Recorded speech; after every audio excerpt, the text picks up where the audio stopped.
우찌무라 간조의 로마서 연구 상권 제12강 유대인의 죄 1번 기도드리고 말씀 리딩하겠습니다. 주님의 은혜를 진심으로 감사드립니다. 하나님 아버지, 귀하고 귀하신 로마서 연구를 한 글자 한 글자 읽을 수 있는 영광을 주신 것을 감사를 드립니다. 귀하고 귀하신 신앙의 선각자 우찌무라 간조 선생님의 깨달음과 그의 위대한 연구와 깊은 묵상이 이 책 가운데 가득 담겨 있는 것을 생각하고 감사를 드립니다.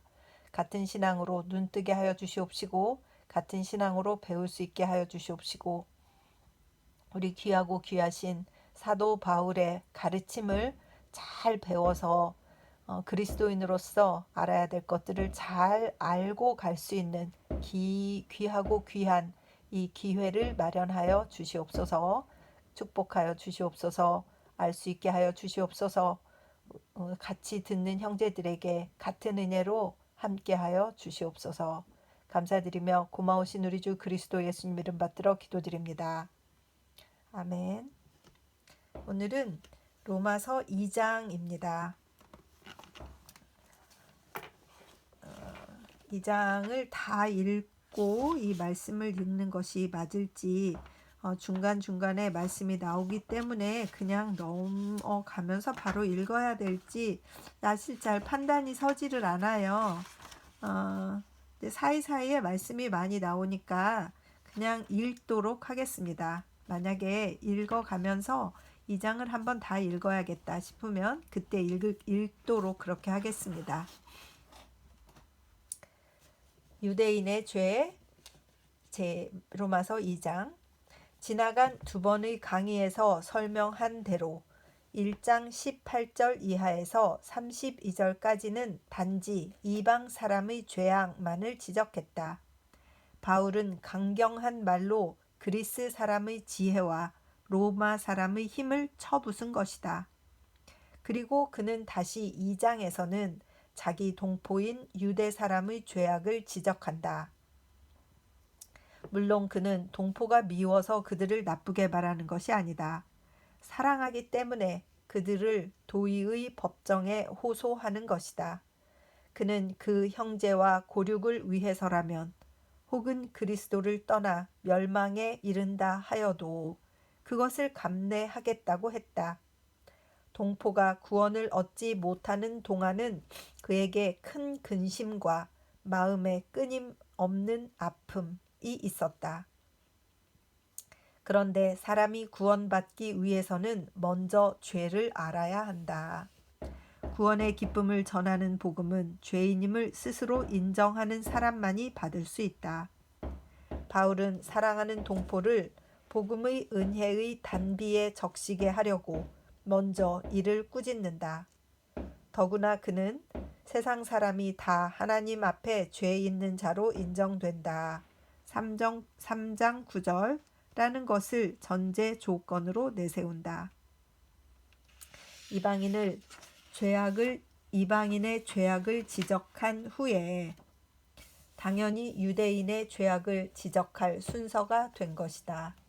이 사실이 오늘 우리의 마음에 선명하게 비춰지게 하려면 우리는 상상의 날개를 펴서 1900년 전의 옛날로 돌아가 대사도 바울이 다도해 주변에서 잡다한 청중을 상대하는 모습을 마음에 그려볼 필요가 있다.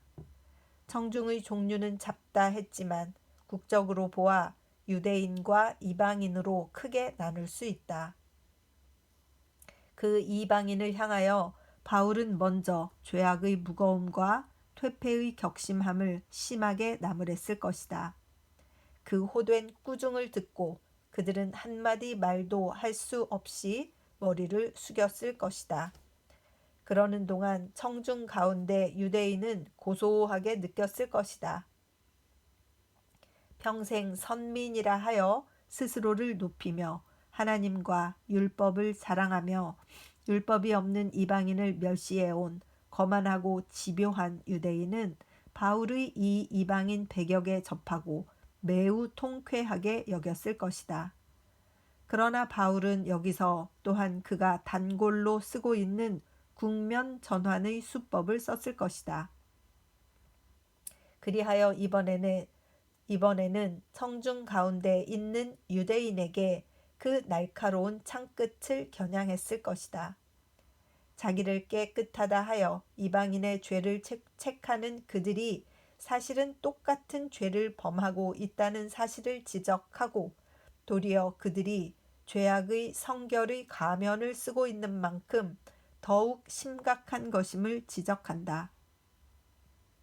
그러면 유대인도 머리를 숙이는 수밖에 도리가 없었을 것이다. 그리고 바울은 이방인과 유대인의 죄를 이렇게 지적한 다음에 인류 전체를 마음에 두고 의인은 없다, 한 사람도 없다고 소리 높여 부르짖었을 것이다. 이런 모습을 마음에 그려본 다음에 로마서 2장을 읽으면 우리는 그 전후 관계를 밝히 알 수 있을 것이다. 바울은 1장 후반에서 이방인을 책망하고 여기서 국면을 바꾸어 2장에서는 유대인을 책망하고 있다. 그 다음에 인류 전체에 대하여 죄인이라는 낙인을 찍고 있다. 다만 2장에서 우리는 바울의 특이한 논법을 본다. 2장은 17절에 이르러 논조가 확 바뀐다. 16절까지는 바울은 이런 일을 행하는 자를 비판하면서 같은 일을 행하는 사람을 꾸짖고 있다. 누구라고 특정 짓지 않고 일반적으로 이런 종류의 사람들의 모순과 위선을 지적한다.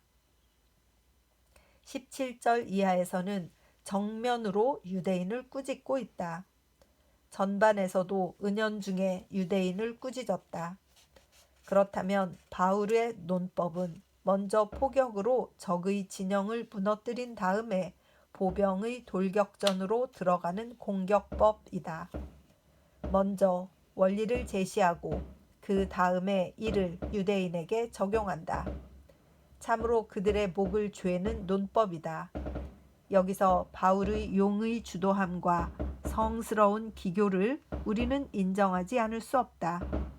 뿐만 아니라 그 용기와 공평한 태도는 참으로 하나님의 충실한 종다운 태도다.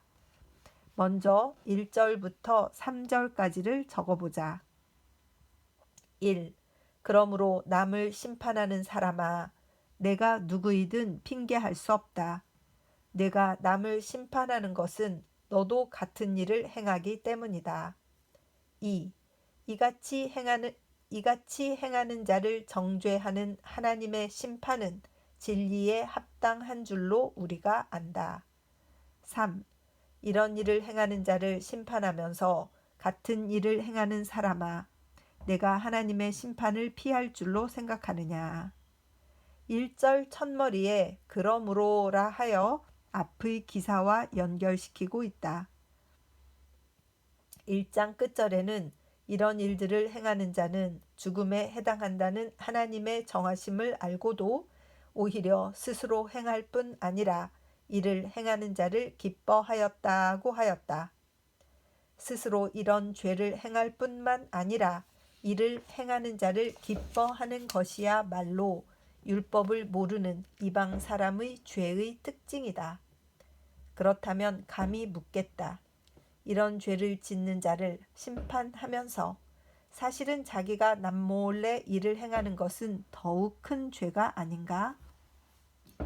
이런 사람은 단지 죄를 지을 뿐만 아니라 그 위에 또 위선이라는 허위를 더하는 것이다.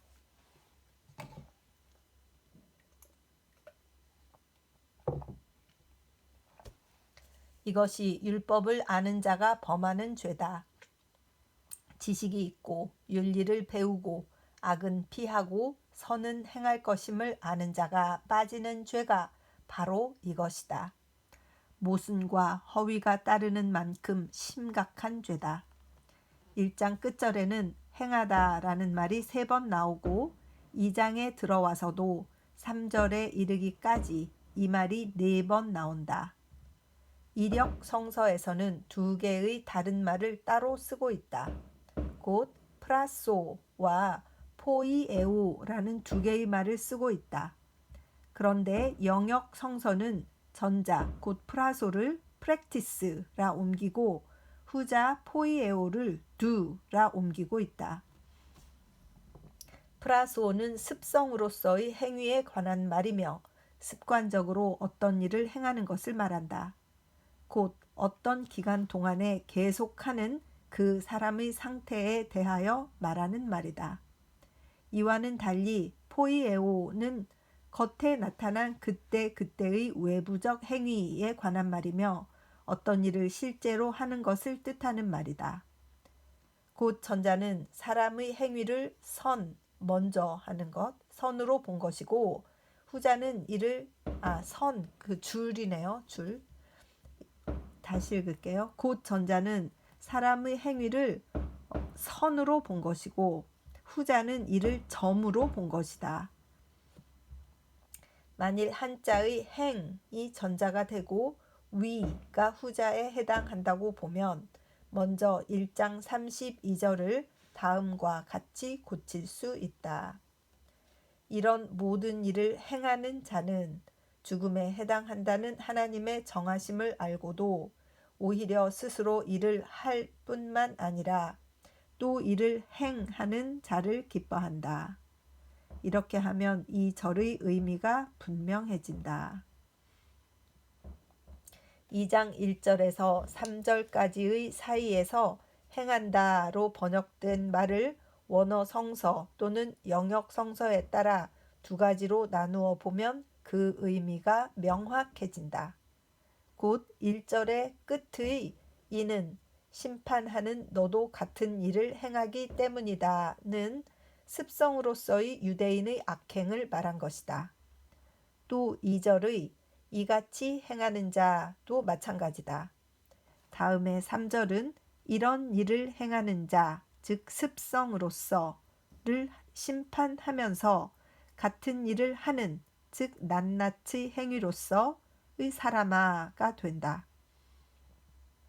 곧 유대인은 이방 사람이 습관적으로 짓는 죄악을 비난하면서 자신들도 낱낱의 행위로서 같은 죄악을 짓고 있다. 바울은 3절 후반에서 내가 하나님의 심판을 면할 줄로 생각하느냐고 하여 은연중에 비수를 꽂듯이 동포를 향하여 육박하였다. 이 육박은 4, 5절에서 더욱 강력해진다. 그는 그들이 하나님의 풍성한 자비로 말미암아 그들의 죄악이 한없이 용서되는 줄로 착각하며 그것이 자비인 줄을 깨닫지 못하고 하나님에게 죄를 벌할 능력이 없다고 잘못 생각하는 그들의 어리석음과 교만을 책망한다. 그들은 하나님의 자비가 그들을 회개시키기 위한 배려에서 나오는 것임을 깨닫지 못하고 더욱 마음을 완고하게 하여 죄를 뉘우치지 않는다. 그들은 사랑을 물리치고 죄의 끝없는 골짜기를 향하여 한 걸음 한 걸음 더 깊이 빠져든다. 이리하여 자기 스스로 하나님의 진노를 쌓아 그 의로우신 심판이 나타날 진노의 날에 이르는 것이다. 하나님은 마침내 그들을 벌하실 것이다. 그 진노의 날이 이르면 그들은 스스로 뿌린 씨의 열매를 거둘 수밖에 없을 것이다.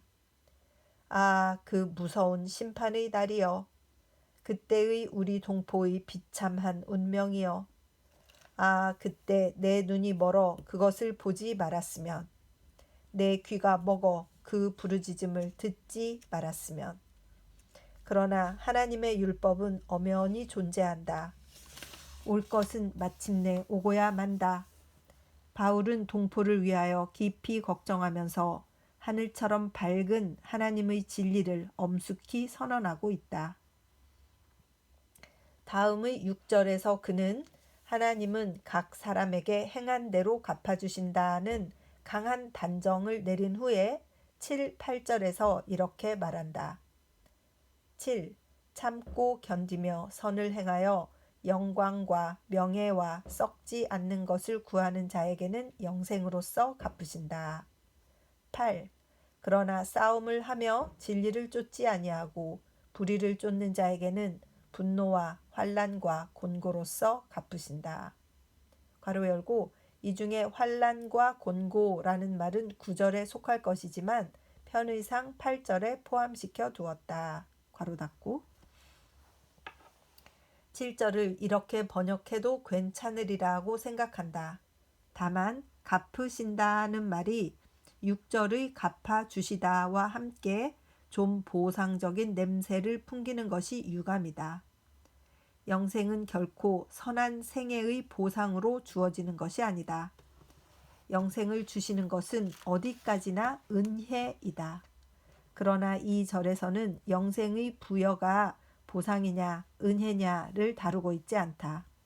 핵심은 선한 생애를 보낸 자에게 아버지께서 영생을 주신다는 것이다. 그러나 더욱 유의해야 할 것은 8절이다. 위와 같은 현행 번역에 의하면 하나님은 악한 생애를 보내는 자에게 그 당연한 보수로서 분노와 환난과 곤고를 주시는 분인 것 같이 보인다. 그러면 하나님은 죄인을 불쌍히 보시는 것이 아니라 환난과 곤고로 갚기만 하시는 하나님인가? 그렇다면 하늘의 아버지는 그 해를 선한 자에게나 악한 자에게나 비추시며 비를 의로운 자에게나 의롭지 않은 자에게나 내리신다. 마태복음 5장는 말씀과 모순되지 않는가? 또 사람의 환난과 곤고는 모두가 자신이 저지른 죄악의 결과인가? 이렇게 되면 죄악과 환난의 관계에 대한 번거로운 문제가 야기된다. 이는 현행 이력 성서의 오역에서 생긴 결과이기 때문에 이 절을 다음과 같이 바로 잡아야 할 것이다. 그러나 싸움을 하며 진리를 쫓지 아니하고 불의를 쫓는 자에게는 분노와 환난과 곤고가 있으리라. 하나님은 불의한 자에게 분노와 환난과 곤고로 갚으시지는 않는다. 그러나 불의한 자에게는 불의의 자연스러운 결과로서 이런 것이 임한다. 하나님은 의식적으로 그들을 괴롭히시지는 않는다. 그러나 불의는 그 본질상 저절로 하나님의 분노와 환난과 곤고를 불러오는 것이다. 특별히 형벌이 내리지 않아도 자연히 형벌이 불의에 따른다.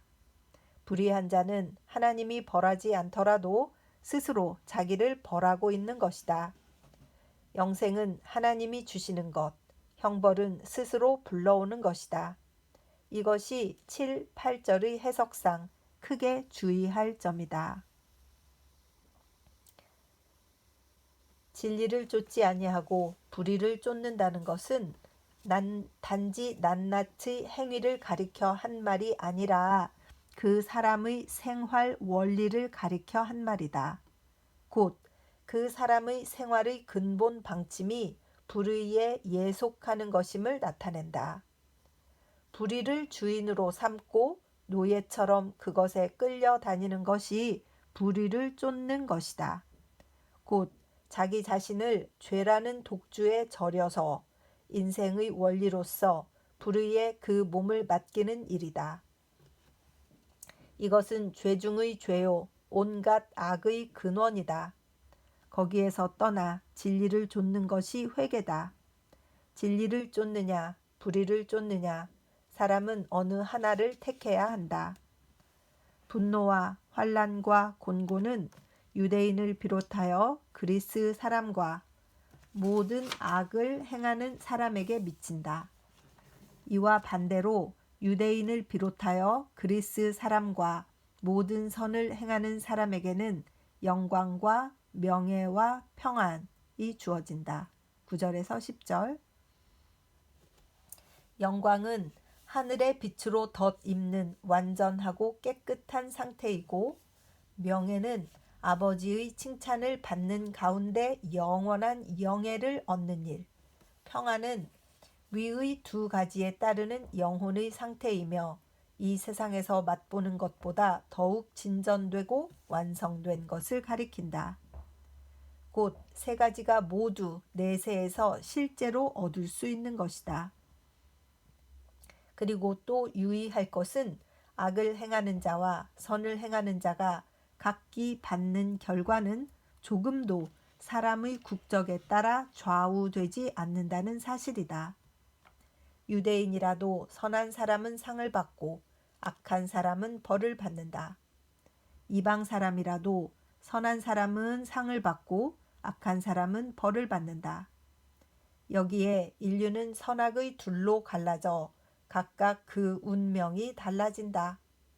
국적의 차이는 조그마한 자랑과 멸시의 원인일 수는 있으나 그의 영원한 운명과는 전혀 상관이 없다. 이 일에 대해서는 그가 어떤 민족에 속했느냐는 아무런 문제가 되지 않는다. 바울은 11절에서 이는 하나님에게는 치우침이 없기 때문이다 라고 하여 그 이유를 말한다. 이방인이라느니 유대인이라느니 하고 말한다. 이것은 1900년 전 옛날 일이고 오늘의 우리와는 무관하다고 말하지 말라. 하나님과 그 율법을 가진 자는 어느 시대에나 유대인이다. 하나님을 알지 못하고 그 율법이 없는 자는 어느 세상에서나 이방인이다. 그러면 오늘의 유대인은 누군가? 그것은 신자다. 오늘의 이방인은 누구인가? 그것은 불신자 또는 미신자이다. 사도 바울이 만일 현대에 다시 태어난다면 그는 먼저 불신자의 어리석음과 죄악을 꾸짖을 것이다. 그러나 만일 이에 대하여 신자가 통쾌해 한다면 그것은 너무나 경솔한 짓이다. 왜냐하면 그는 곧 창끝을 돌려 신자의 거짓과 죄악을 꾸짖을 것이기 때문이다. 그리고 신자건 불신자건 구별 없이 세례를 받고 안 받고의 구별이 없이 교회에 다니는 사람과 안 다니는 사람의 구별 없이 그 어떤 사람이거나 선을 행하는 자에게는 영생이 주어지고 악을 행하는 자에게는 멸망이 온다고 거침없이 선언할 것이다. 오늘날의 신자가 하나님을 안다는 것, 복음을 가지고 있다는 것, 교회에 속해 있다는 것 등을 의지 삼아 하늘나라의 영광은 내 차지라 하며 불신자를 멸시하여 지옥의 자식이라 하는 따위의 일이 있다면 그것은 교만이다. 사람의 환경은 결코 그 사람에게 영광 또는 멸망을 주는 것이 아니다. 사람을 영원히 살리거나 죽이는 것은 그 사람의 마음가짐과 거기에서 당연히 생겨나는 생활 태도다. 우리는 오늘 바울의 말을 나 자신에게 비추어 보며 깊이 반성해야 한다. 그러면 사람은 행위로 말미암아 구원을 얻는가? 바울은 다음과 같이 말한다. 하나님은 각 사람에게 그 행한 대로 갚아주신다. 6절 모든 선을 행하는 사람에게는 영광과 명예와 평안으로써 갚으시리라. 10절 무릇 율법 없이 죄를 범한 사람은 율법으로 말미암아 심판을 받으리라. 12절 하나님 앞에 의롭다 함을 얻는 것은 율법을 듣는 자가 아니다. 의롭다 함을 얻는 것은 율법을 지키는 자가 아니다. 13절 이러한 말들에 대해서는 학자들 사이에 여러 가지 견해가 있다. 그것이 믿음으로 말미암아 의롭다 함을 얻는다는 로마서의 근본 정신과 표면상 모순되기 때문이다.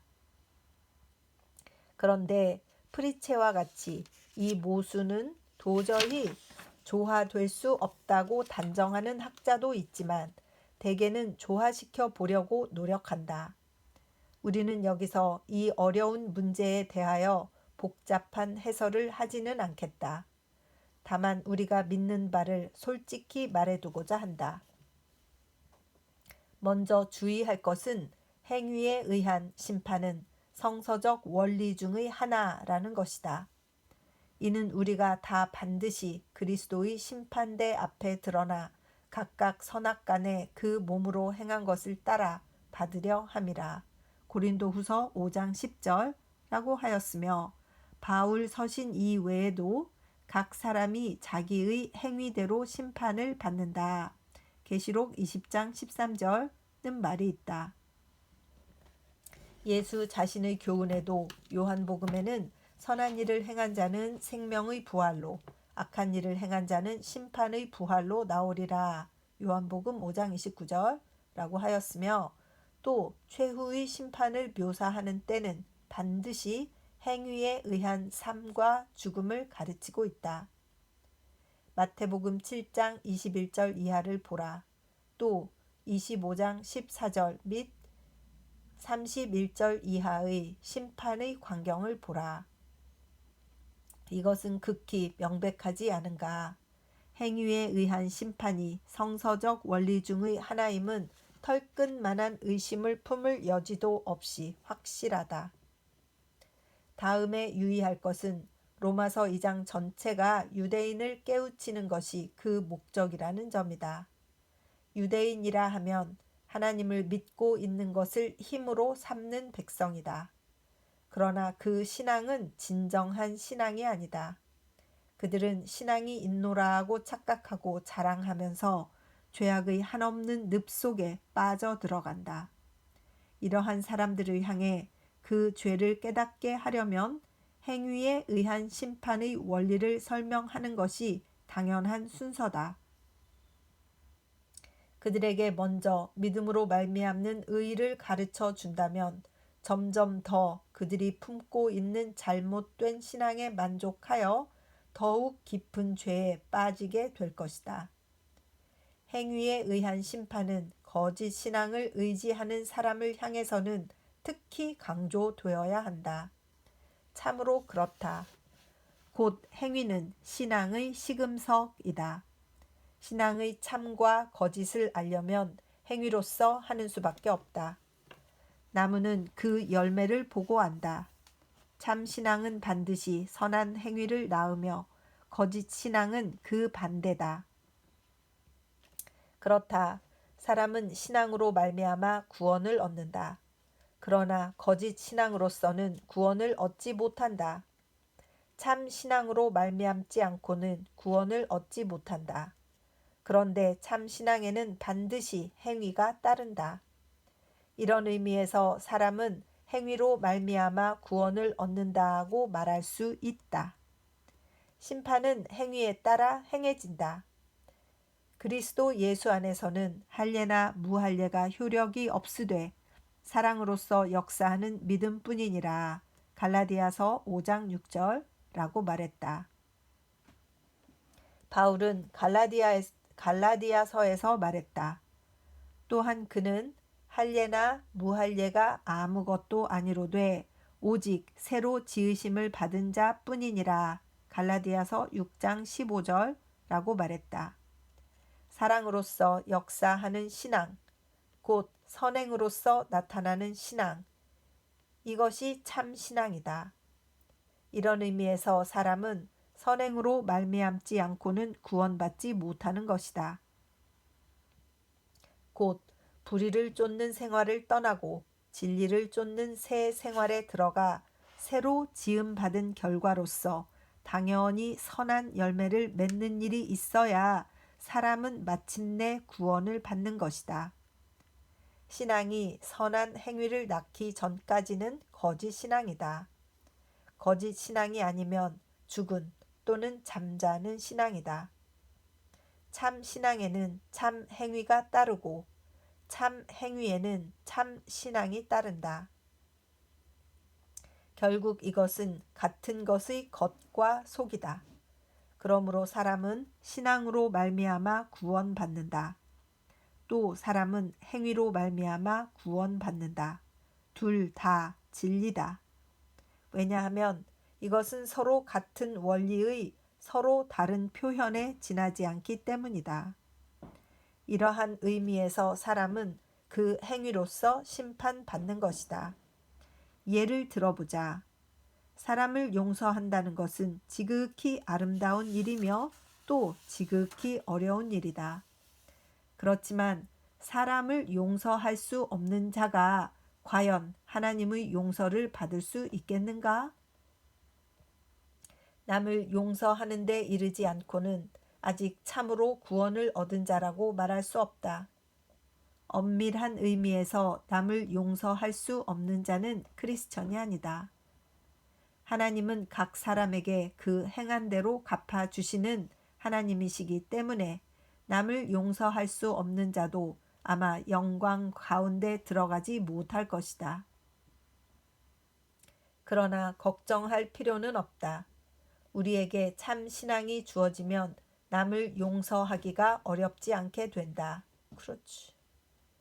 그리스도에게 의롭다함을 얻어 그의 영이 내 안에 들어오면 나는 남을 용서할 수 있게 된다. 아멘. 나 한 사람의 노력으로는 도저히 남을 용서할 수 없는 자도 그리스도의 영이 마음에 충만해지면 저절로 남을 용서할 수 있게 된다. 문제는 그의 영이 내 안에 계시느냐, 계시지 않느냐에 있다. 그의 영이 내 안에 계시면 내가 어렵다고 생각하는 일을 나도 모르게 행할 수 있다. 그것은 내가 행하는 것이 아니라 그가 내 안에서 행하시기 때문이다. 그러므로 그는 이렇게 말씀했다. 나는 포도나무요, 너희는 가지니 저가 내 안에, 내가 저 안에 있으면 이 사람은 과실을 많이 맺나니 나를 떠나서는 너희가 아무것도 할 수 없음이라. 요한복음 15장 5절. 똑같은 사실을 사도 바울은 그의 체험으로 말했다. 나는 내게 능력을 주시는 그리스도로 말미암아 모든 일을 할 수가 있다. 바울의 그리스도는 또한 우리의 그리스도다. 우리는 참 신앙을 가지고 주님을 내 마음에 맞아들여 그의 안에서 모든 선을 행할 수 있게 되어야 한다. 우리는 다만 그를 우러러 보고 그의 영을 충만히 받아야 한다. 하나님은 반드시 우리의 이 소원을 들어주실 것이다. 아멘. 그래서 여기까지 책의 리딩은 했고 이제 로마서 2장을 다 읽고 오늘 리딩을 마치도록 그렇게 하겠습니다. 로마서 2장 1. 그러므로 남을 판단하는 사람아 누구를 막론하고 내가 핑계하지 못할 것은 남을 판단하는 것으로 네가 너를 정죄함이니 판단하는 네가 같은 일을 행함이니라. 2. 이런 일을 행하는 자에게 하나님의 심판이 진리대로 되는 줄 우리가 아노라. 3. 이런 일을 행하는 자를 판단하고도 같은 일을 행하는 사람아 내가 하나님의 심판을 피할 줄로 생각하느냐. 4. 혹 내가 하나님의 인자하심이 너를 인도하여 회개하게 하심을 알지 못하여 그의 인자하심과 용납하심과 길이 참으심이 풍성함을 멸시하느냐. 5. 다만 내 고집과 회개하지 아니한 마음을 따라 진노의 날 곧 하나님의 의로우신 심판이 나타나는 그 날에 임할 진노를 내게 쌓는도다. 6. 하나님께서 각 사람에게 그 행한 대로 보응하시되 7. 참고 선을 행하여 영광과 존귀와 썩지 아니함을 구하는 자에게는 영생으로 하시고 8. 오직 당을 지어 진리를 따르지 아니하고 불의를 따르는 자에게는 진노와 분노로 하시리라. 9. 악을 행하는 각 사람의 영에는 환난과 곤고가 있으리니 먼저는 유대인에게요 그리고 헬라인에게며 10. 선을 행하는 각 사람에게는 영광과 존귀와 평강이 있으리니 먼저는 유대인에게요 그리고 헬라인에게라. 11. 이는 하나님께서 외모로 사람을 취하지 아니하심이라. 12. 무릇 율법 없이 범죄한 자는 또한 율법 없이 망하고 무릇 율법이 있고 범죄한 자는 율법으로 말미암아 심판을 받으리라. 13. 하나님 앞에서는 율법을 듣는 자가 의인이 아니요 오직 율법을 행하는 자라야 의롭다 하심을 얻으리니. 14. 율법 없는 이방인이 본성으로 율법의 일을 행할 때에는 이 사람은 율법이 없어도 자기가 자기에게 율법이 되나니. 15. 이런 이들은 그 양심이 증거가 되어 그 생각들이 서로 혹은 고발하며 혹은 변명하여 그 마음에 새긴 율법의 행위를 나타내느니라. 16. 곧 나의 복음에 이른 바와 같이 하나님이 예수 그리스도로 말미암아 사람들의 은밀한 것을 심판하시는 그날이라. 17. 유대인이라 불리는 내가 율법을 의지하며 하나님을 자랑하며. 18. 율법의 교훈을 받아 하나님의 뜻을 알고 지극히 선한 것을 분간하며. 19. 맹인의 길을 인도하는 자요 어둠에 있는 자의 빛이요. 20. 율법에 있는 지식과 진리의 모본을 가진 자로서 어리석은 자의 교사요 어린아이의 선생이라고 스스로 믿으니. 21. 그러면 다른 사람을 가르치는 내가 내 자신은 가르치지 아니하느냐?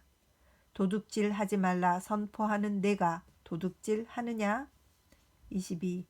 간음하지 말라 말하는 내가 간음하느냐? 우상을 가증히 여기는 내가 신전 물건을 도둑질 하느냐. 23. 율법을 자랑하는 내가 율법을 범함으로 하나님을 욕되게 하느냐. 24. 기록된 바와 같이 하나님의 이름이 너희 때문에 이방인 중에서 모독을 받는도다. 25. 내가 율법을 행하면 할례가 유익하나 만일 율법을 범하면 내 할례는 무할례가 되느니라. 26. 그런즉 무할례자가 율법의 규례를 지키면 그 무할례를 할례와 같이 여길 것이 아니냐. 27. 또한 본래 무할례자가 율법을 온전히 지키면 율법 조문과 할례를 가지고 율법을 범하는 너를 정죄하지 아니하겠느냐. 28. 무릇 표면적 유대인이 유대인이 아니요 표면적 육신의 할례가 아니니라. 29. 오직 이면적 유대인이 유대인이며 할례는 마음에 할지니 영에 있고 율법 조문에 있지 아니한 것이라. 그 칭찬이 사람에게서가 아니요 다만 하나님에게서니라. 아멘. 그래서 로마서 2장을 다 읽었고 유대인의 죄 1번 강의에 대해서 다 읽었습니다. 저에게 남는 말씀은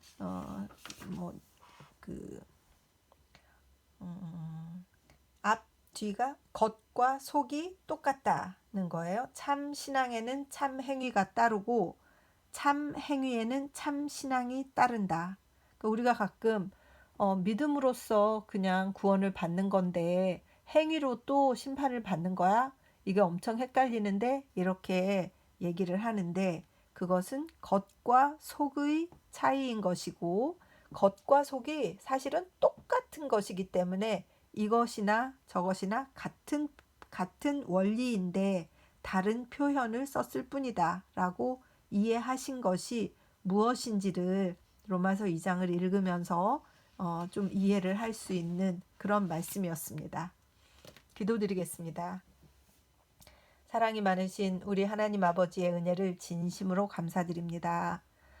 우리가 먼저 믿었다고 해서 믿지 않는 자를 심판하는 투로 말하거나 멸시하거나 그런 일을 쉽게 저지를 수가 있는데 그런 것에 대한 결과는 하나님의 심판이시라는 것을 생각하게 하시고 또한 우리도 너무 많은 죄를 짓는데 그것 때문에 두려워만 할 것이 아니라 하나님 아버지께서 구원하시는 우리 예수 그리스도를 통해서 구원하시는 그 원리에 대해서 정확히 알고 다만 그리스도인이라고 해서 모든 것이 어, 용서되고 은혜에만 들어가는 것이 아니라 거기에 알맞는 행위를 하여서 하나님을 기쁘시게 하는 그런 믿음의 어, 실천을 하는 프랙티스 그리고 do가 함께 어우러지는 귀한 삶을 사는 그런 그리스도인이 되어야 되겠다라는 생각을 하는 그런 리딩이었습니다. 아버지 하나님, 들으시는 분들을 사랑하고 축복합니다. 같은 마음으로 서로 교제할 수 있게 해주시옵시고 영적인 교제로 우리가 같은 로마서 연구를 듣고 같은 생각을 하고 같은 이해를 하여서 위대한 사도 바울의 그 메시지가 잘 전달되고 이 말씀이 우리에게 레마로 임하셔서 우리의 삶이 바뀌는 귀한 경험을 할 수 있도록 축복하여 주시옵소서. 감사드리며 고맙고 고마우신 우리 주 그리스도 예수님 이름 받들어 기도드렸사옵나이다. 아멘. 사랑하고 축복합니다.